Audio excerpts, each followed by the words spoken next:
দীর্ঘ ১১ বছরের পুঞ্জীভূত বৈষম্য এবং প্রতীক্ষার অবসান ঘটিয়ে অবশেষে সরকারি চাকরিজীবীদের জন্য বহুল কাঙ্ক্ষিত নতুন পে স্কেলের প্রথম ধাপের আংশিক প্রজ্ঞাপন বা গ্যাজেট জারি করা হয়েছে।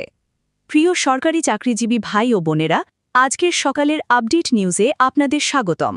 যারা আমাদের চ্যানেলে নতুন তারা এখনই চ্যানেলটি সাবস্ক্রাইব করুন। আর হ্যাঁ, অবশ্যই কমেন্ট করে জানাবেন আপনারা কে কোন জেলা থেকে আমাদের ভিডিওটি দেখছেন। তবে চলুন কথা না বাড়িয়ে আজকের সর্বশেষ সংবাদটি জেনে নিন। আজ ৫ মে ২০২৬ মঙ্গলবার এক জরুরি ও উচ্চ পর্যায়ের বৈঠকে গণপ্রজাতন্ত্রী বাংলাদেশ সরকারের মাননীয় প্রধানমন্ত্রী তারেক রহমান এই প্রজ্ঞাপনের চূড়ান্ত অনুমোদন দেন। এই গ্যাজেটের মাধ্যমে মূলত প্রথম গ্রেড থেকে শুরু করে ষোড়শ গ্রেড পর্যন্ত কর্মকর্তা ও কর্মচারীদের বেতন ও অন্যান্য সুযোগ সুবিধার একটি সুনির্দিষ্ট রূপরেখা প্রকাশ করা হয়েছে। পাশাপাশি এই প্রজ্ঞাপনের অন্যতম বড় একটি আকর্ষণ হল চাকরিজীবীদের জন্য শতভাগ বা ১০০% পেনশন সুবিধার ঘোষণা, যা অবসরপ্রাপ্তদের ভবিষ্যৎ জীবনকে আরও সুরক্ষিত করবে বলে দৃঢ়ভাবে মনে করা হচ্ছে। পূর্বে পেনশন উত্তোলনের ক্ষেত্রে যে বিভিন্ন ধরনের শর্ত ছিল, নতুন এই গ্যাজেটের ফলে তা অনেকটাই শিথিল করা হয়েছে, যাতে একজন চাকরিজীবী তার সারা জীবনের সঞ্চিত এই অর্থ দিয়ে শেষ বয়সে এসে একটি নিশ্চিন্ত ও সম্মানজনক জীবন অতিবাহিত করতে পারেন। প্রধানমন্ত্রীর কার্যালয়ে অনুষ্ঠিত এই বিশেষ বৈঠকে প্রধানমন্ত্রী তারেক রহমানের সরাসরি নির্দেশক্রমে কর্মচারীদের দীর্ঘদিনের প্রস্তাবিত দাবিগুলোর মধ্যে সবচেয়ে গুরুত্বপূর্ণ কয়েকটি দাবি এই আংশিক গ্যাজেটে অন্তর্ভুক্ত করা হয়েছে। তবে আলোচনার কেন্দ্রবিন্দুতে থাকা সরকারি চাকরিজীবীদের সর্বনিম্ন ৩৫,০০০ টাকা বেসিক বা মূল বেতন বৃদ্ধির যে জোরালো দাবি ছিল, তা অর্থ মন্ত্রণালয় এবং পে কমিশনের সম্মানিত সদস্যরা সর্বসম্মতিক্রমে প্রত্যাখ্যান করেছেন। তাদের স্পষ্ট ভাষ্যমতে বর্তমান বৈশ্বিক ও দেশীয় অর্থনৈতিক পরিস্থিতি বিবেচনায় এই দাবিটি অত্যন্ত অযৌক্তিক। এটা সম্পূর্ণ অনস্বীকার্য যে সরকারি কর্মচারীরা গত ২০১৫ সালের সর্বশেষ পে স্কেলের পর থেকে দীর্ঘ ১১ বছর ধরে চরম আর্থিক বৈষম্যের শিকার হয়ে আসছেন এবং নিত্য প্রয়োজনীয় দ্রব্যের ঊর্ধ্বগতি তাদের জীবনযাত্রাকে চরমভাবে কঠিন করে তুলেছে। তারপরও দেশের বর্তমান অর্থনৈতিক পুনরুদ্ধারের এই নাজুক পর্যায়ে কোনোভাবেই সর্বনিম্ন ৩৫,০০০ টাকা বেসিক প্রদান করা রাষ্ট্রীয় কোষাগারের পক্ষে সম্ভব নয় বলে নীতি নির্ধারকরা স্পষ্টভাবে জানিয়ে দিয়েছেন।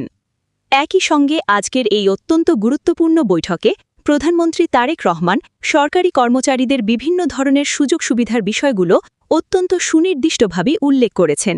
বিশেষ করে আংশিক পে স্কেল বাস্তবায়ন করার সময় বাড়ি ভাড়া এবং চিকিৎসা ভাতার মতো অতি প্রয়োজনীয় ভাতাগুলো নতুন করে সংযোজন ও বাস্তবসম্মতভাবে সমন্বয় করা হয়েছে। অর্থ ও পরিকল্পনা মন্ত্রী আমির খসরু মাহমুদ চৌধুরী সংবাদ মাধ্যমকে জানান যে তারা প্রধানমন্ত্রী তারেক রহমানের সুস্পষ্ট নির্দেশ মোতাবেক কাজ করেছেন এবং পে কমিশনের তৈরিকৃত পূর্ণাঙ্গ রিপোর্টের প্রতি সরকারের পূর্ণ সমর্থন জ্ঞাপন করেছেন। কর্মচারীদের সকল যৌক্তিক সুযোগ সুবিধার বিষয়গুলো ধাপে ধাপে সংযোজন করার মাধ্যমেই এই নতুন গ্যাজেট প্রকাশ করা হয়েছে। উল্লেখ্য, সরকারের প্রাথমিক সিদ্ধান্ত ছিল আসন্ন পবিত্র ঈদের আগেই এই বেতন কাঠামোর সকল কার্যক্রম পূর্ণাঙ্গভাবে বাস্তবায়ন করা। তবে সার্বিক সামষ্টিক পরিস্থিতি এবং বিশাল আর্থিক সংস্থানের বিষয়টি গভীরভাবে মাথায় রেখে আজ ৪ মে দাবি পূরণের এই আংশিক গ্যাজেট প্রকাশ করা হল। যেহেতু আংশিক আকারে বেতন বৃদ্ধি করা হচ্ছে, তাই আর কোনো ধরনের সময়ক্ষেপণ না করে অত্যন্ত দ্রুত এই চূড়ান্ত সিদ্ধান্ত গ্রহণ করেছেন সংশ্লিষ্ট কর্তৃপক্ষ এবং স্বয়ং প্রধানমন্ত্রী তারেক রহমান। আজ গ্যাজেট প্রকাশ উপলক্ষে প্রধানমন্ত্রী তারেক রহমান নিজেই কর্মচারীদের অর্থনৈতিক বিষয়গুলো এবং সরকারের অবস্থান বিস্তারিতভাবে জাতির সামনে উপস্থাপন করেন। তিনি অত্যন্ত বাস্তবসম্মত দৃষ্টিকোণ থেকে বলেন যে আমাদের দেশের সামষ্টিক অর্থনৈতিক অবস্থা বর্তমান সময়ে খুব একটা স্থিতিশীল বা উন্নত পর্যায়ে নেই। বিগত সময়ের অর্থনৈতিক ঘাটতি এবং মুদ্রাস্ফীতির বিশাল চাপ সামলাতে বর্তমান সরকার নিরলসভাবে কাজ করে যাচ্ছে। তাই আমরা যদি ধাপে ধাপে এবং পর্যায়ক্রমিক প্রক্রিয়ায় বেতন বৃদ্ধি করি, তাহলে অবশ্যই এখন থেকেই এটি বাস্তবায়ন করা প্রয়োজন। এতে করে কর্মচারীরা যেমন কিছুটা আর্থিক স্বস্তি পাবেন, তেমনি সরকারের বাজেটের উপরও হঠাৎ করে বিশাল কোনো অনাকাঙ্ক্ষিত চাপ পড়বে না। পরিকল্পনা মন্ত্রী এ বিষয়ে বিস্তারিত আলোকপাত করে বলেন যে বর্তমান সরকার ক্ষমতায় আসার পর থেকেই কর্মচারীদের জীবনমান উন্নয়নের লক্ষ্যে পে কমিশন ও উচ্চ পর্যায়ের পর্যালোচনা কমিটির সাথে একাধিকবার ম্যারাথন বৈঠক করেছিল। তাদের এই প্রতিটি বৈঠকের মূল লক্ষ্য ও উদ্দেশ্য ছিল কর্মচারীদের অর্থনৈতিক দুরবস্থা নিরসন করা। তাদের পারিবারিক ও অর্থনৈতিক অবস্থা কিভাবে টেকসইভাবে উন্নয়ন করা যায় সেই বিষয়গুলো নিয়ে ইতিমধ্যে প্রধানমন্ত্রী তারেক রহমানের তরফ থেকে অত্যন্ত গুরুত্বপূর্ণ ও যুগান্তকারী একটি বার্তা এসেছে।